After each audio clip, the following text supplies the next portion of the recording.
Hello, this is The Bittersweet Life. I'm Katie Sewell. During the month of August, we are revisiting some wonderful interviews, conversations that happened during the last 10 years of the show. This week, we explore loneliness and belonging. But if you're craving a show you've never heard before, join us as a monthly supporter at patreon.com/thebittersweetlifepodcast. There's a link in the show notes, and you can hear exclusive bonus episodes for as little as $5 a month. We hope you really enjoy this conversation.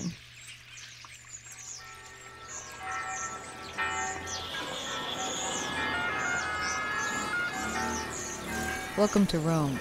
This is The Bittersweet Life with Katie Sewell and Tiffany Parks. Hello, this is The Bittersweet Life. I'm Katie Sewell. Tiffany is away this week, but I have a special guest with me. Do you want to introduce yourself since I can't say your name as beautifully as you say it? Absolutely. This is Hala Alyan. I love that name. And we are sitting in a conference room in a hotel in Seattle as you are on an epic book tour, and there is a waterfall behind you, so if you hear some sort of mechanical water thing going on, that's what that is. Yeah. So how many cities have you been in so far? So I did New York, Brooklyn, Boston, South Hadley? Do you know how that's pronounced? Yeah. Okay. South Hadley, DC, Philly. Today is Seattle. Yesterday was San Francisco. That's a lot. So she's on a book tour for her debut novel, which is called Salt Houses.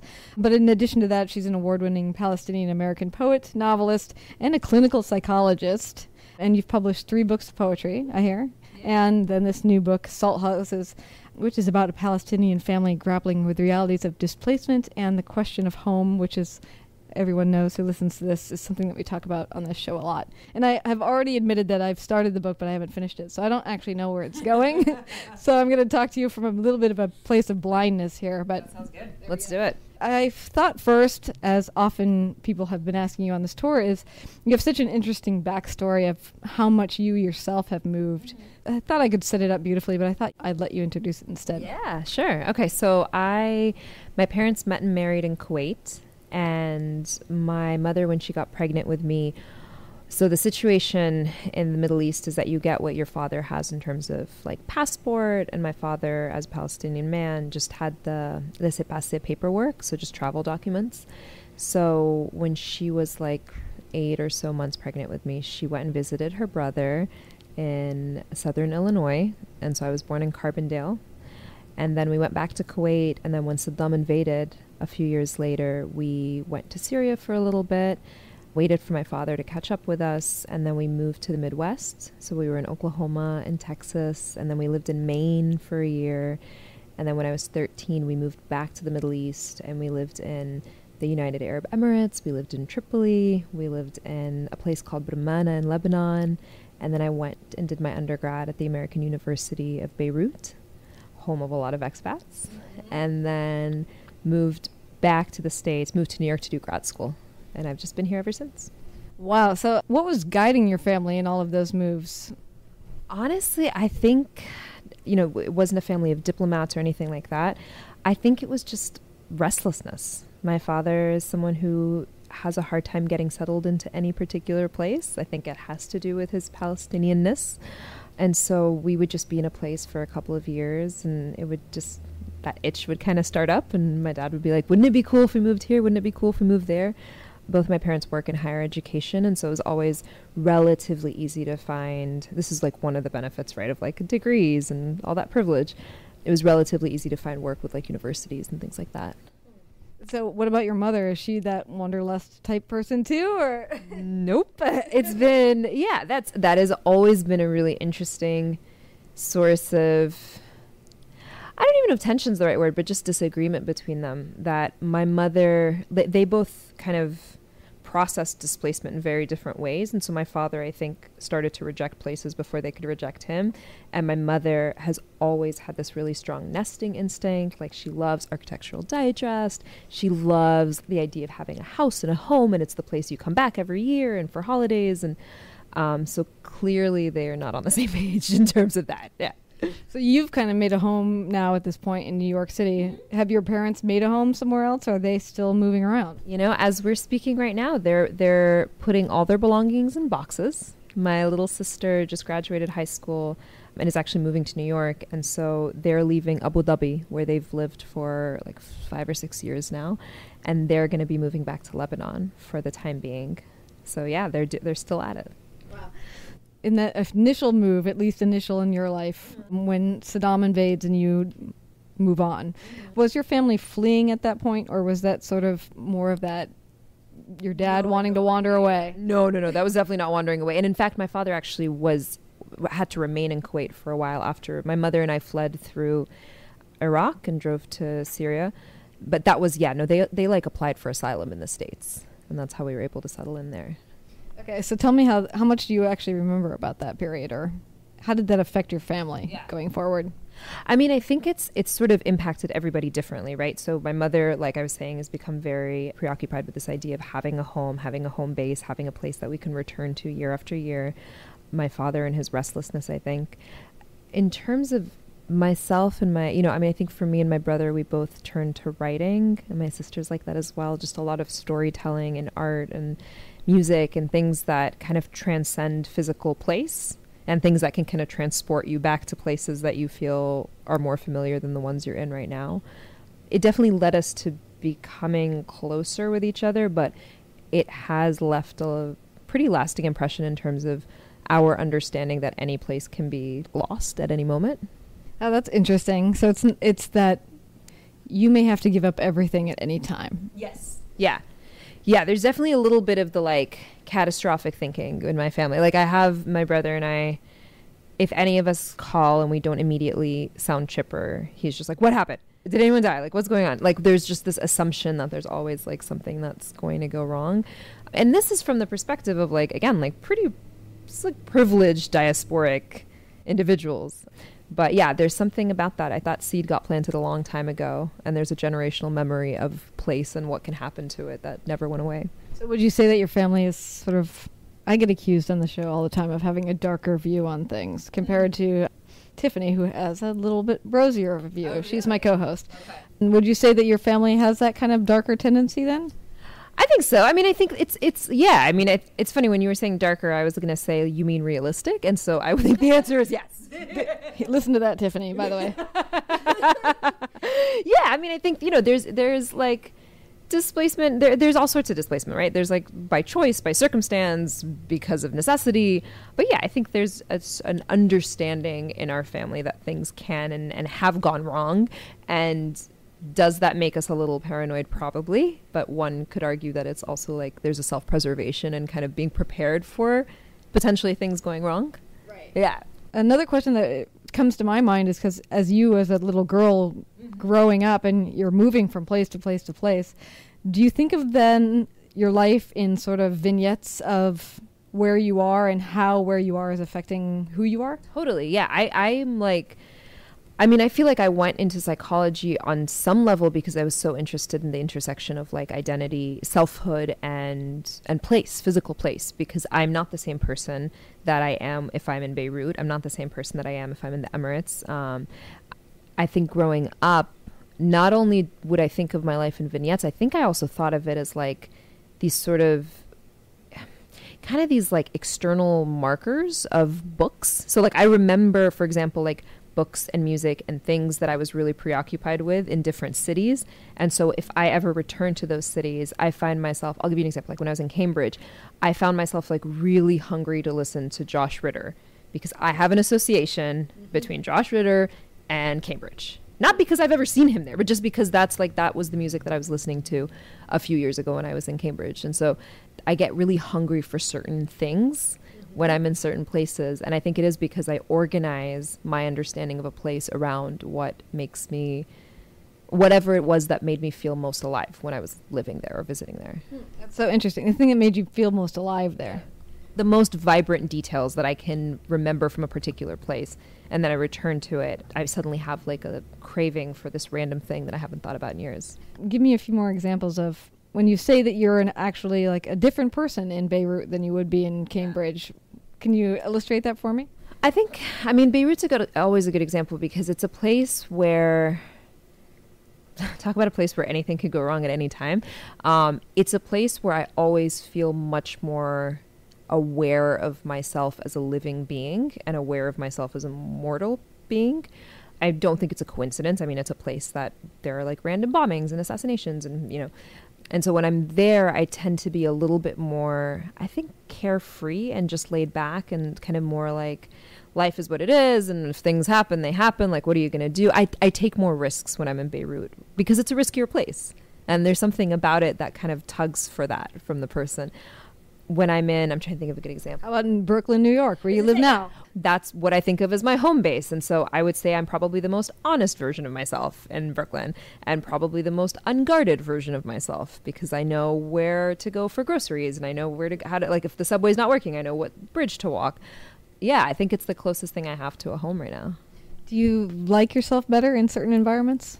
I do. I like myself. I think that's changed. I remember the first few years after I moved back to the States from Beirut for my undergrad, I really didn't like myself in the States, in America. I just couldn't figure out what I was here in relation to the place, in relation to New York. Whereas I'd go back to Beirut and I'd be like, oh, I know exactly how I should talk to people. I know how to navigate the city, both literally and symbolically. And I kind of had an understanding of my place in relation to it in a way that felt a lot more authentic. And that's kind of changed. I feel like now I like myself more in Brooklyn than I would in Beirut because I go back to Beirut and I'm reminded of the ways that I've changed, both for the better and for the worse. Is there anywhere that you were where you really didn't like whatever it brought out in yourself in that particular place? I don't have a ton of fond memories of myself in like Oklahoma. And that may potentially be because of the age and the fact that like I didn't have friends and I was this really awkward kid who loved professional wrestling and the Weather Channel and Tolstoy books. Like I was a very strange child. And I just don't like, I remember feeling like I was not made for that place. And I was never comfortable there. It always felt like a place that just didn't fit right. So there was a poem that you did at the beginning of a TED Talk that you wrote that's all about you in different places. Yes. In there, one of the ones you said that I was so curious about was, Jerusalem knows what you're capable of. So what are you capable of that Jerusalem knows? Will you tell me? I'm dying to know. I definitely cannot tell you. No, I think it had a lot to do with like where I was in my life and where I was in terms of my understanding of myself as a person who was capable of doing things that could be really harmful for myself and be really harmful for people that I loved. And it was right around the time that I got sober. And so I was also like, a lot of demons were coming out and I was kind of looking them straight in the eye. But when you mean what you're capable of, was it in a negative way or was it that you can come around? And I guess, I mean, that's a nice, look at that.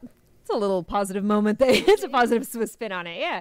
I think in the time it was in a negative way, but now looking back on it, I guess technically it ended up being a good thing. I mean, I feel like that's what adversity is, right? Like the times when the ugliest parts of ourselves come out, rarely is there not a purpose for it? And is there not some growth that comes from it?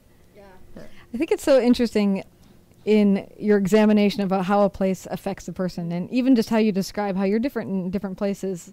And maybe from a psychological standpoint, since you study psychology, does that mean that something about moving around so much as a young person fractured your personality?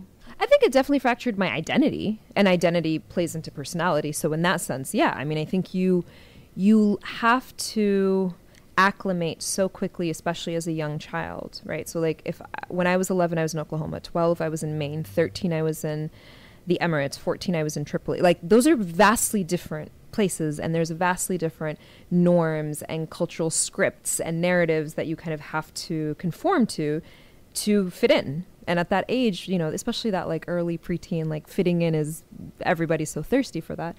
I do think that to a certain extent, you learn to put aside whatever it is that you may want or desire on the most like core, honest level, put that aside and then focus on how am I going to fit into this environment. It becomes a survival strategy and an act, again, of self-preservation to be able to fit into these different places.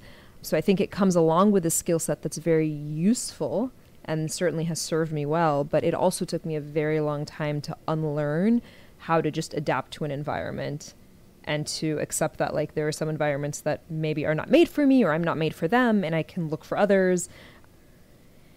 It taught me how to be sort of a chameleon, but I think it also taught me to lie. And it's taken me a long time to unlearn that and to insert honesty into my life in a more regular way. That's something that Tiffany and I have talked about too, is that notion where if you move to a new place, you can invent yourself into whatever you want to be. And as long as you can keep the lie going, which most of the time you can't, probably, yeah, right. you can just be whoever you want. Yes. I mean, is that what you mean? Yeah, exactly. I mean, I think there's also, you know, to a certain extent, there's lying to yourself about what it is that you want, right? So like there's certainly places I've lived in where in order to fit in or in order to be popular, it required behaving in certain ways or doing certain things that maybe didn't align with what I actually desired, but sort of lying to yourself and being like, no, this is what I want. And I do think part of it is that you can reinvent yourself. I mean, I literally went by the name Holly, first grade until like 8th grade, 7th grade, because Hala is such a hard thing for that strong H sound doesn't exist in English and people would always mispronounce it and all that. So I kind of anglicized my name as a kid, and then when I moved back to the Middle East, it went back to being Hala. Those are different entities, and they do have different personality traits, and they do have different attachments to their sense of self. I think there is definitely that like reinvention that can be really alluring, but it comes with a lot of maintenance. It's hard to keep it up. Yeah, so in putting those two sides together, this American girl, Holly, getting back to that question of personal identity, I mean, it's a question for you and for your family, I suppose, but how do you think of yourself as far as ethnically and all that, given the way you've been raised? I think of myself as Palestinian American.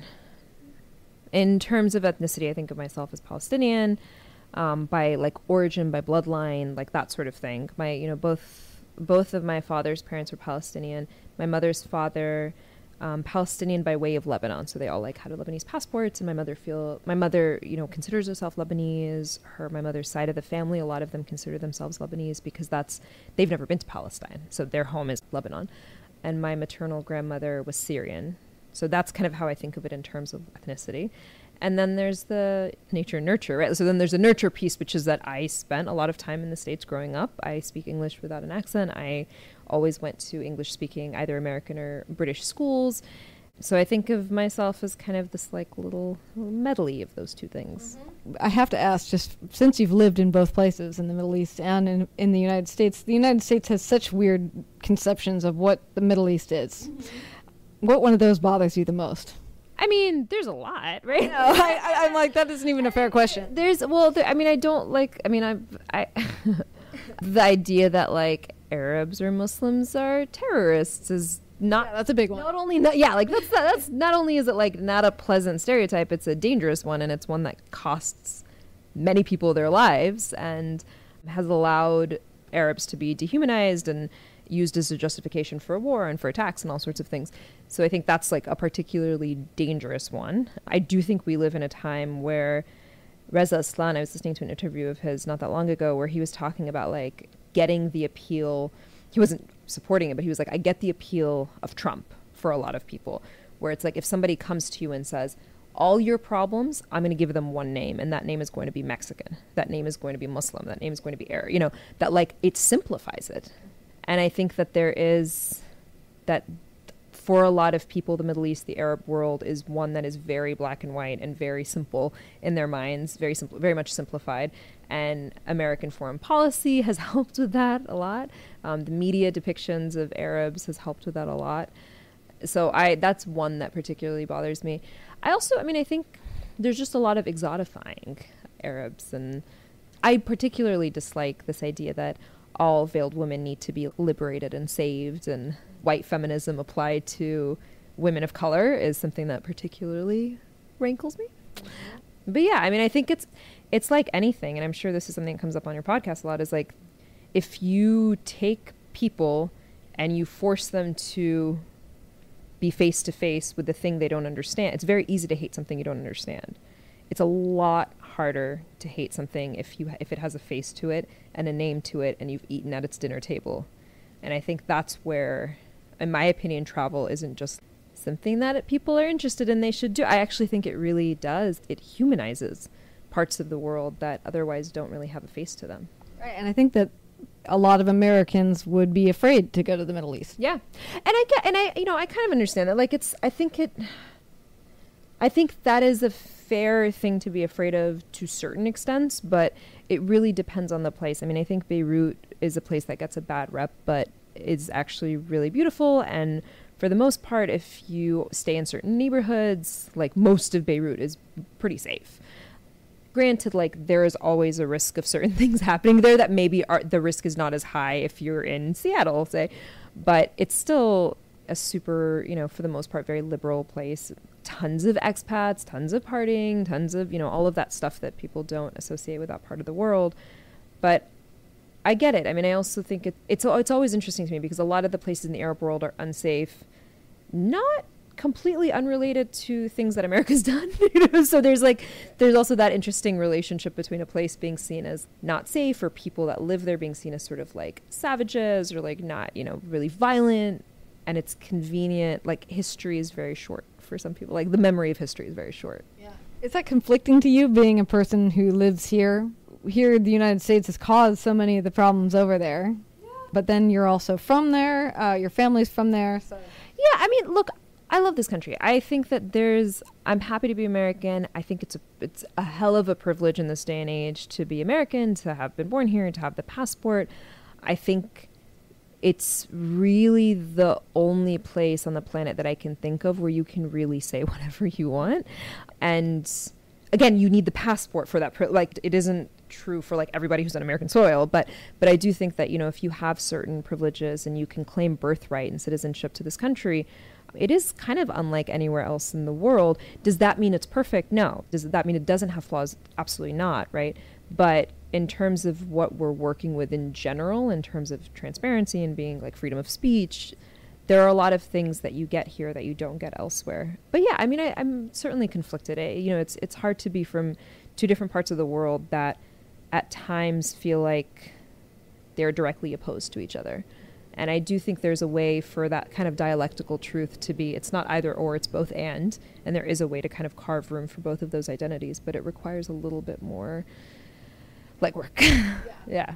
Since your family did flee, I guess we could call you refugees for lack of a better term, or can you? I don't know. It's a hard one to claim. I guess technically yes at the time, but certainly I wouldn't want to misrepresent. Like, there's certainly privilege now. Like, everyone in my immediate family has passports now, the U.S. passports, and my parents have been naturalized, and so there's a different kind of privilege that exists now. I think in that particular time, yes, they were fleeing the invasion. Yeah, it is different. That's why I wasn't sure exactly how to ask it. But even in what you're tackling in the book, what are you trying to do in the book? Certain themes that you were trying to explore.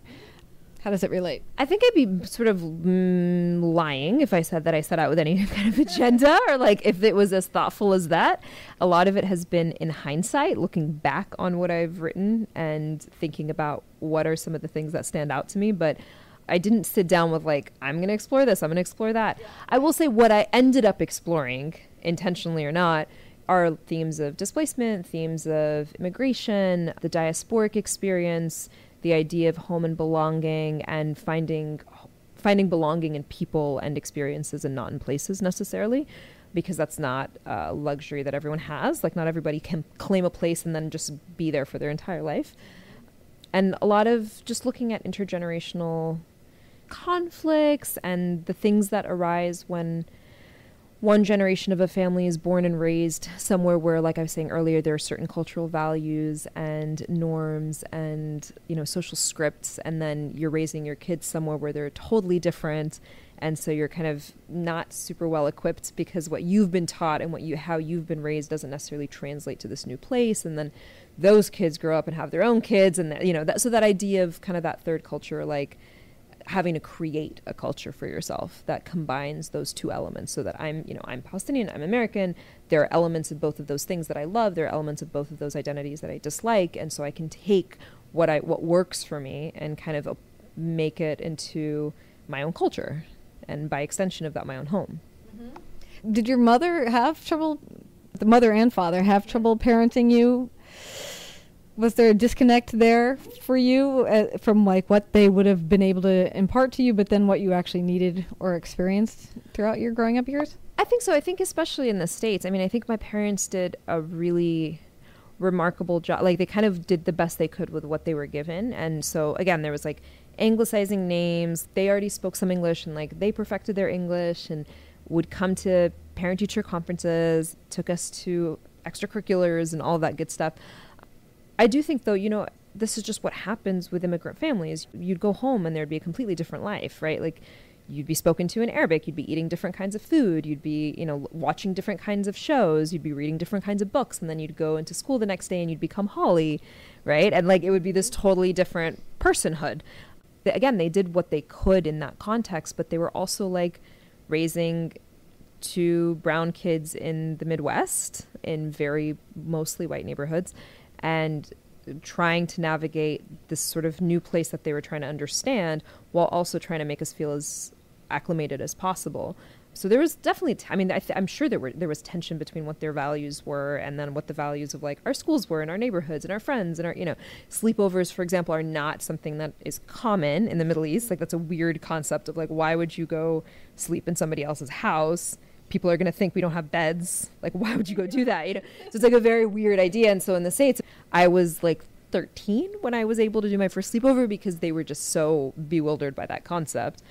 And I think they were afraid that I was going to get kidnapped. And so like there's also that fear of, you know, when you're in a new environment, you have a little kid, you're like, I don't know what the codes are here. Like I remember my mom saying when she first arrived in Texas, or maybe it was Oklahoma or Texas, she was just like bewildered and petrified by the number of missing child posters there are, because that's not something that happened in Kuwait.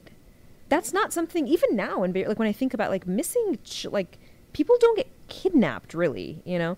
And if they do, they're getting kidnapped for political reasons or they're getting kidnapped by like other family members. Like it's a very different kind of experience. But the idea that like a stranger in a van with candy, that's not something that has arrived in that culture and hopefully won't. But so she was just always so afraid to let us out of her sight because she was just like, what is this country where people are just taking children? Yeah. Probably because they're doing all these sleepovers. Like, just didn't make any sense to her. Wow, that's so interesting. Yeah. But then I feel like I just got to circle back. But then you have a father who constantly is like, move. Let's go. I've never heard that where it's you have to recalibrate all the time. Yes, constantly recalibrating, constantly being like, okay, and now this is my new like. This is my new north. This is my new north. This is my new north. Like everywhere you'd go. And it was a lot. I mean, it's a lot. Again, at the time, it was sort of not the most pleasant experience as like a 12-year-old who just wanted to stay in the same country as her crush, right? Like that was not like a fun experience. But in hindsight, you know, it is what it was. You know, it was what it was. But and also, I think if I hadn't had those experiences, I probably wouldn't have become a psychologist. I probably wouldn't have kept writing. I mean, I think writing, creative expression, all those things, they transcend, like I was saying earlier, place and space. And so if you have lost sight of who you are, you can open a notebook that you've had for 12 years and be reminded. You can go back to the story you're working on, or you can go back to the poem that you're working on. And that's something that you don't have to be located physically anywhere to do it. And so I do think that those things ended up kind of coming to fruition in part because of the moving. And how do you feel like memory and story relate? I mean, I think they both serve each other, right? Like I think I think we tell stories to keep memories of things that came before us alive. That's kind of my understanding of memory and storytelling.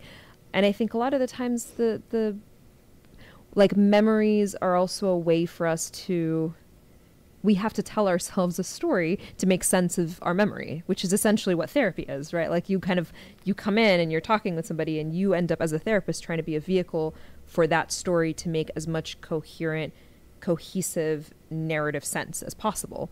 And so you're taking memories and they're like jigsaw puzzles and you're putting them together to try to create a picture out of it. And one that the person connects to. And what is the value of them connecting to it? I think they have to connect to it or it also doesn't. I mean, any therapist worth their salt will say, like, you can have what you think are the best theories ever. You can have what you think is the most perfect therapeutic agenda ever. But if that doesn't resonate with the client, then it's not worth anything. Mm-hmm. It doesn't make a difference because then you're just kind of, it's this like intellectual masturbation, right? Like then you're just sort of doing it for the sake of doing it for yourself. But if the person doesn't connect to, that's why it's so important for people to like be ready to go to therapy or to be interested in it or to kind of have some volition in that process, because otherwise it's really hard to convince somebody to embark on this like really, what is a pretty peculiar journey when you think about kind of all these social codes and scripts that we have as people outside of the therapeutic room. The therapy relationship is a very different one. You know, it's one where one person's going to give a lot more than the other one, and one person's going to listen a lot more than the other person. So you do kind of need the person to be willing to co-pilot. Right. Because what they're trying to do is sort out whatever it is, whatever the patterns are, exactly, where it's coming from. Exactly. Yeah. Is there a great outcome when you're doing therapy with somebody? You know, what are you aiming for?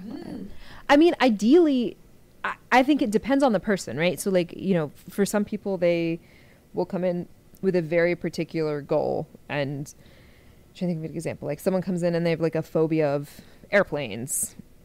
And they're like, everything else in my life is pretty cohesive. Things are looking good. But like I travel a lot and this is something that's really distressing me. Then it would be much more problem focused and solution focused to that particular issue. But if someone comes in, like you were saying, and there's just a pattern of certain romantic issues happening, or there's a pattern of interpersonal difficulties or stressors, or, you know, there's something that they're always finding themselves in similar interpersonal conflicts, let's say, that's something where you're probably looking at more of a long haul. And the goal or the moment that you're like, job well done, it's a lot more invisible and it's harder to point at. Usually in that case, it's when the person's functioning improves, when the overall quality of life improves, when the person feels like they're existing in the world in a way that feels more honest and more authentic, and they're connecting to people in a way that feels more genuine. They're getting things out of their interactions with others and vice versa. That would be kind of an ideal place to work towards. I don't know how many people you've worked with in therapy where you're actually dealing with people who have had a similar experience to you, or even just lived somewhere else and have moved home. We've had a lot of people reach out to us that just have trouble in the readjustment, just the culture shock of coming back or whatever. Do you find that there are certain problems that are presented that people who move around a lot have trouble coping with, or that they are facing more often than not? I think and this is anecdotal, right? Like I haven't done research on this, but from what I know in my personal life and what I've seen professionally, I think people who've had these sort of fragmented upbringings where there's been a lot of transition, a lot of chaos, I think that a lot of the time you find that those people have, and this is true for myself certainly, have trouble with comfort and with things being quiet and with things being stable, that it's hard for them to trust in lack of chaos, basically. To trust in, for example, a romantic relationship that's actually going along pretty peacefully, or a job that's like fine, or there's kind of this a little bit of discomfort and feeling very unsettled when there isn't something to worry about, or there isn't some like bustling around or a new huge transition. It's the quiet moments that end up giving people kind of a hard time, getting people to a place where they can be okay with this idea that it's not always going to be chaos, and you can let your guard down. It's okay. Like you can let your guard down. And does that mean that things aren't going to get rough in life later on? Absolutely not. They definitely will. But to try to get people to look at the parts of their life that are quieter than what they're used to growing up, that those are places where they can rest and they can kind of put their backpacks down and they can kind of like sit in the shade for a little bit, that it's okay. Those are places that they can maybe replenish themselves a little bit. Yeah, I like that. We just recently, a few episodes back in the past, I don't know which episode it was, we were talking about loneliness. And we've been inviting other people to share their stories about loneliness or how they cope with it. And we were batting around our own theories about how you cope with loneliness, but from a psychological standpoint, what would you say? I mean, how one should, or what is loneliness, or what do you mean? How about both? What is loneliness, and how should one cope with it? How should one cope? Okay. So I think loneliness is any time that you feel estranged from environment, from others, and from self, right? I think how you cope with it, I will say probably not very satisfying answer, which is that it depends on the person, right? I think that a lot of the times the best best prediction of what will work in the future is what's worked in the past. And so I think when people come in and they're going through like a rough time or they're having a particularly tumultuous time in their life, I'll usually ask them, what in the past has made you feel close to yourself? What in the past has made you feel like you're being reintroduced to yourself? And that's usually a good, it's an arrow that points you in the general direction of where you want to keep unpacking. So people will talk about rereading childhood books that they used to love, right? Or they'll talk about like finding water. Being near water is something that like a lot of people for some reason will talk about being very comforted by like taking baths or walking near a river or just like hearing the sound of water, like the water behind us. Or people will talk about art, or people will talk about painting, or people will say, you know, I used to do photography like 20 years ago and I haven't done it in like since then, but I remember I used to like that. And it'll be like, do you have access to a camera? Like, do you have access to an easel? Like, do you think we could get some canvas and some paints in your life? Is there a way to potentially reignite things that, so that we can at least, because look, there's not much that can be done about feeling estranged from a place except for time. And that's really like when people are expats or when you move to a new place, truly it's usually time before you start to feel more settled there. Similarly, there's certain things that can be done to try to make people feel closer to other people. Like you go to meetup groups, you try to like go to the farmer's market, you go to random like events, go to poetry readings, go to art exhibits, right? But for me, the most important thing is how can we help you not feel estranged from yourself? Because that's usually the thing that we can tackle the most easily. And it, you know, what I'll ask people a lot of the times is like, what do you miss about yourself? Is there a part of you that you feel like you haven't gotten to spend time with in a while? And I think usually the answer to that is, again, like there's usually good stuff that'll come from that.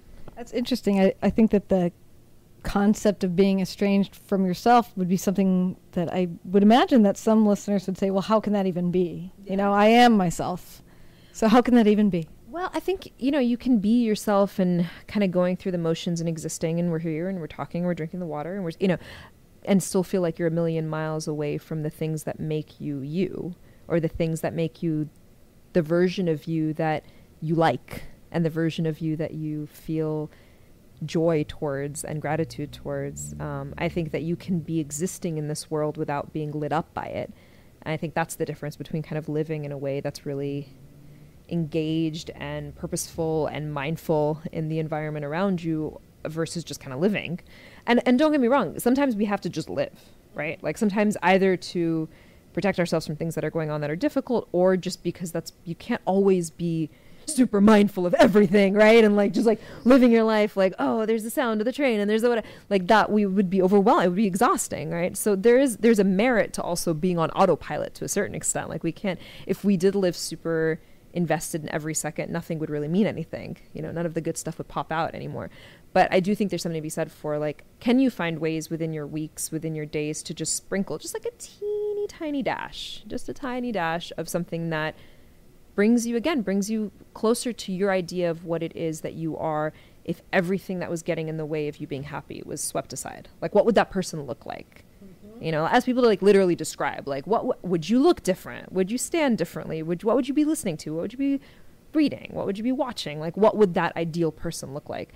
And a lot of the times people underestimate how much of that stuff is self-determined. You can kind of work on yourself. I do think that another issue that we've talked about on the show a lot is that there is this forward momentum. I'll use me as an example because everybody knows my story. There was this forward momentum of, I have a great job, I'm going to just work my way up, you know, and this is the script that I'm following. And then, you know, bam, displace it, move to Rome. All of a sudden you're like, oh, there is no script. Well, I was following it all along. Right. And I think that is what a lot of people that listen are searching for, to either interrupt the script or they have. And what to do with that now that they realize that they're not following a trail that they have to follow. Well, I think the first thing that I would say to those people is like, recognize that if you feel really bewildered and disoriented right now, that's 100% normal. Because it would be strange if you didn't feel disoriented, because we live in a culture, in a society, especially American society, is very much goal-oriented. It's very much based on this idea that you work really hard and then you have your 2 weeks of vacation, and then you get to spend those vacation, you have to enjoy your vacation. There's this sort of like, It's the 9 to 5 grind. And even people who don't have conventional jobs, there's still this idea of like, you work really hard, you really put money aside for pension, work really hard, like that it's a society and a system that rewards obedience, again, to that script, right? And so when we interrupt it, no matter how wild and spontaneous we think we are, it's normal if you've been raised in a society that kind of, bombards you with those ideas all the time. It's normal to feel lost. And I do think that there's something to be said for, you think about how long it takes a child to learn any new skill, or think about how long it would take you, for example, right now to learn Mandarin, right? This is a new skill. Like learning to live outside of that script, or learning to take things day at a time, or learning to live in perhaps a little bit more of an unstructured way, which is really hard for people who are more like neurotic. I'm super neurotic. I'm super type A. Like, it's hard for me. I mean, this book tour has been like wonderful, but I was just saying to my husband, like, I like to be able to run every day. I like to be able to meditate in my like chair every day. I am a creature of habit, more than I'd even like to think of myself as, right? I always remember that when I travel, because I'm like, oh, wow, yeah, that's why, for me at least, travel is so important, because it disrupts that, because it reminds me that it's a comfortable sham, but it's a sham and it's a lie, and it's okay. And we can tell ourselves certain things sometimes that are comforting, as long as we recognize them, as long as we recognize that they're paper tigers, and we can kind of, we can kick them over if we need to. Mm-hmm. Let's talk about what the title is, Salt Houses, of your book. What does that mean to you? So it was actually called something else, and then my agent was like, this has nothing to do with the book. It was like another title that I was very attached to that had nothing to do with the book. Which was? It was The Carnival Sky. Again, I get it. Like, I get why she was like, this has nothing to do with this. So when she signed me, she was like, I'm going to need you to think of another title. And so I did a word cloud where I kind of looked at what words were used with what frequency. And one of the words that was used a lot, unsurprisingly for a book about immigration and displacement, was houses. And then there's a scene towards the end where one of the patriarchs is, he's like a great-grandfather at this point. He's looking back on his life and his family's life and thinking about all the houses and apartment complexes and villas and huts they've lived in over the years, and kind of imagines them as these structures made of salt that the tide can come and wash away. And that's sort of his metaphor for displacement. And so I just put them together in Salt Houses. Yeah, it's a really nice title. And it's a beautiful book, too, actually. The cover is gorgeous, and I've only read the first few chapters, but so far, I really, really like it. With that idea of the house that can crumble or be washed away with the ocean, my final question to you is about how you think about physical objects, having moved so much in your life. Do you find that you have value in the things that you own, or do you just not buy much of anything at all? Like, how has so much moving affected you? I actually am the opposite.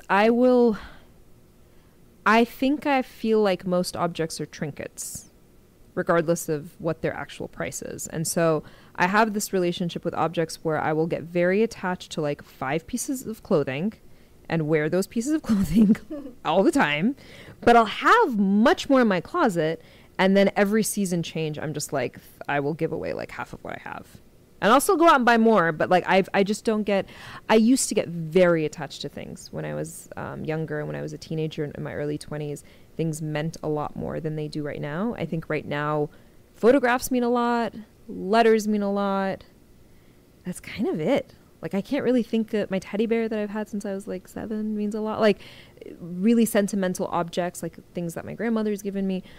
Other than that, I mean, I love that poem, The Art of Losing. Like,